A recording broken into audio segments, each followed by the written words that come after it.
Bonjour, ici Thierry, agriculteur d'aujourd'hui. Alors nous sommes ici dans la 3e émission et aujourd'hui nous allons parler d'élevage. On va donc aller voir une exploitation agricole où l'éleveur a décidé d'avoir un système à caméra pour surveiller son étable. Et ici nous sommes donc en Picardie chez monsieur Régis Philippe afin de voir le système qu'il a adopté, c'est-à-dire visuelé et écométhane. Allez, on regarde ça.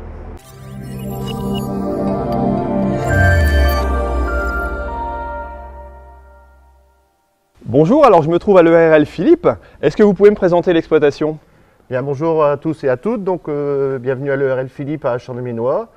Nous sommes en ERL avec Christelle, ma femme, et nous exploitons 125 hectares en polyculture élevage avec un quota de 580 000 litres de lait, enfin un contrat de 580 000 litres de lait, plus un élevage de genisses prêt à mêler. D'accord. Et vous avez décidé de partir dans une démarche environnementale au niveau de l'alimentation des vaches. Vous pouvez me l'expliquer?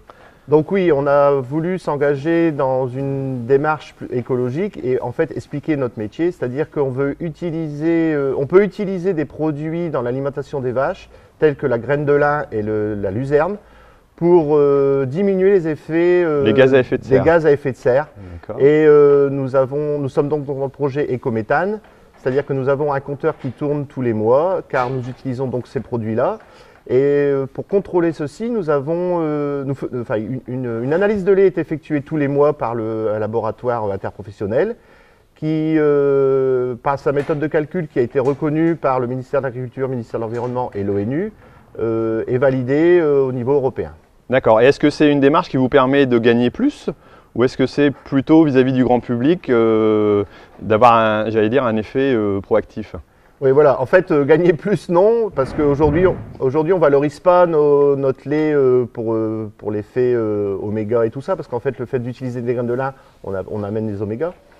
Donc, mais c'est surtout pour pouvoir expliquer aux gens qui veulent nous écouter qu'on est dans une démarche écologique et on est là pour essayer de gagner de l'argent, mais aussi pas détruire la nature et essayer de valoriser notre métier. Alors communiquer positivement sur son élevage et sur ses bonnes pratiques est de plus en plus courant au niveau des agriculteurs.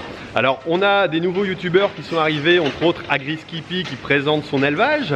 On a aussi Théo, le futur éleveur, qui lui aussi présente des facettes de l'élevage qu'il suit et ses vidéos sont plutôt prometteuses. Alors vous pouvez les retrouver éventuellement sur agriculteurdaujourd'hui.com. Voilà, vous avez le lien ici en dessous. Alors ce sujet a été repris aussi dernièrement par Christiane Lambert qui juge de l'importance de communiquer en tant qu'agriculteur, voilà, sur les facettes positives que l'on veut montrer de son métier.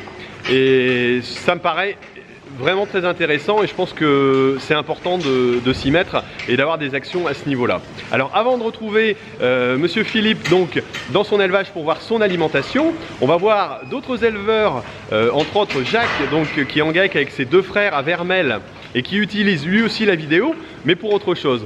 Allez, on regarde ça et c'est la section rubrique technologie. Bonjour, alors vous avez voulu monter un système de caméra pour surveiller l'élevage. Est-ce que vous pouvez m'expliquer en quoi ça consiste?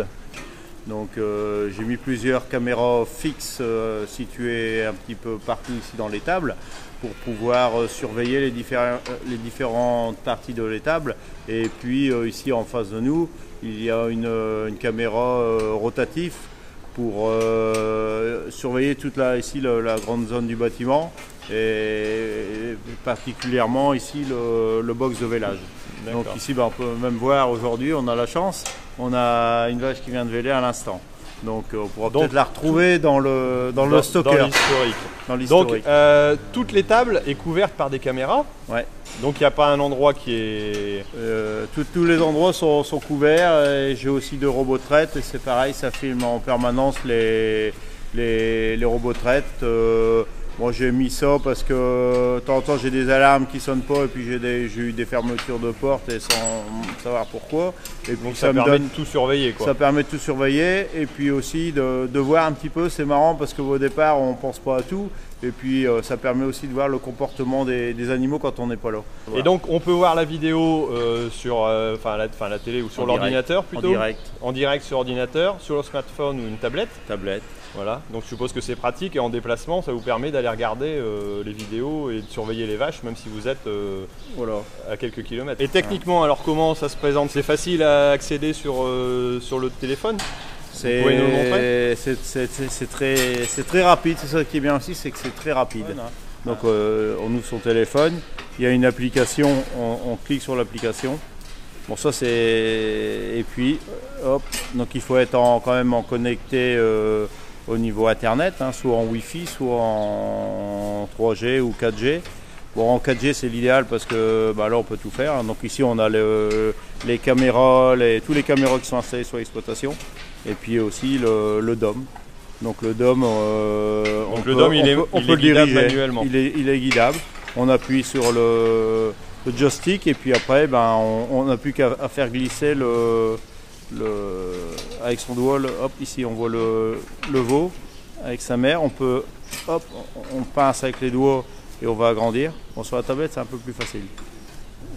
Voilà. C'est un système qui paraît vraiment important dans une exploitation d'élevage et qui apporte un confort de travail. Un confort de travail, ouais. Un confort de travail et puis pas devoir avant se lever tout le temps. On allait voir je ne sais pas combien de fois dans la journée. Aujourd'hui, hop, un petit coup de caméra, on voit ce qui se passe. Donc la technologie a vraiment l'intérêt là. Bah, je pense, c'est certain que ça a un coût. Mais aussi, bon, bah, à chaque fois qu'on sauve un veau parce qu'on était là au bon moment, bon, bah, ça a aussi un intérêt. Ça a un intérêt quand même économique un petit peu. Et bon, je pense qu'on rentabilise la caméra, puis être serein surtout. Hein, c'est important. C'est important quand on est éleveur, on est dans le champ, mince, alors qu'est-ce qui se passe dans l'étable? J'ai peut-être oublié de fermer un cornadi, clac, un petit coup de visionnage et puis on est rassuré. On est rassuré. Ok, ouais. Eh ben, merci pour la présentation. Alors vous venez de voir encore un bon exemple d'agriculteur à la pointe de la technologie.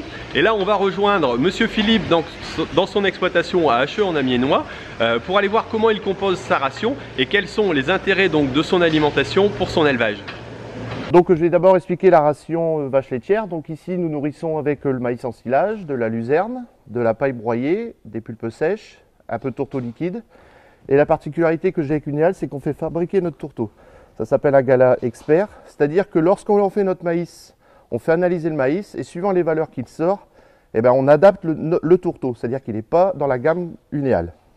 Donc dans mon tourteau, moi je demande à ce qu'il y ait du soja, du colza, du tourteau de lin pour les oméga et pour le projet écométhane qu'on expliquera après, ainsi que tout ce qui est additif à l'intérieur, tout ce qui est minéraux, bicarbonate, les vitamines, tout ce qu'on peut utiliser, qu'on a le droit d'utiliser.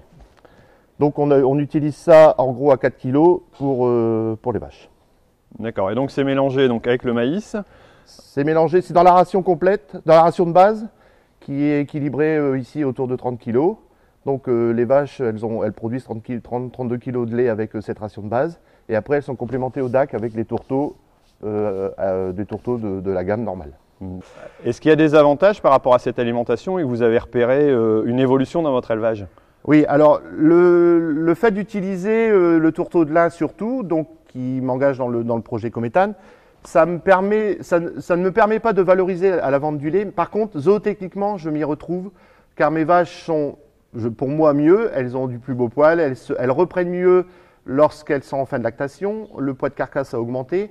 Au niveau zootechnie, on s'y retrouve. Donc moins de présence de vétérinaires, donc gain économique sûrement aussi et un meilleur état des animaux, quoi. Voilà, c'est ça. Dans votre démarche, vous n'avez pas qu'un souci économique? Non, il n'y a pas qu'un souci économique. Et aujourd'hui, je voudrais, à travers ma démarche écologique, pouvoir défendre mon métier et défendre aussi le fait que l'on utilise des vaches, qu'on utilise des animaux, mais que l'on fait tout pour qu'elles soient bien. Parce que le but du jeu, c'est qu'on gagne aussi de l'argent. Et moins j'ai de frais vétos, de tout ce qu'il peut y avoir à côté, mieux mes vaches sont, ainsi que pour le logement. Oui, le bien-être animal, voilà, ça vous aide aussi, vous, pour avoir un élevage performant et qui vous fait gagner de votre vie, quoi. Exactement. Moins le véto vient, mieux mes vaches sont et mieux je suis en production. Et tout ça vient à la base que l'alimentation soit très bien raisonnée et très bien suivie. On va maintenant aller faire un petit tour dans le bureau pour aller découvrir les intérêts de Visiolet, mais aussi les résultats d'Écométhane au bout de quelques années d'utilisation. Donc justement, ce matin, on a reçu un Visiolet, donc ça c'est nos indications. Le but du jeu, c'est d'être dans le vert tout le temps et voilà, voir si on est bien, tout en apportant, en optimisant les apports sans gaspiller et donc sans aussi revenir à notre histoire d'Écométhane, sans polluer, sans trop donner pour ce qui sert à rien et donc polluer la nature. Ouais, c'est donc d'équilibrer la ration pour être juste aux besoins alimentaires, voilà. à l'optimum, sans Et excès, et voilà, qui sont des causes de dégagement des gaz à effet de CO2, enfin pas de CO2, mais de méthane. Des méthanes, voilà. Voilà. Moi, mon suivi éco-méthane. Donc ça veut dire que c'est mon compteur qui tourne depuis qu'on est en route, donc ça fait 6 ans qu'on est en route. Donc le but du jeu, c'est que on a gagné 121 tonnes de méthane.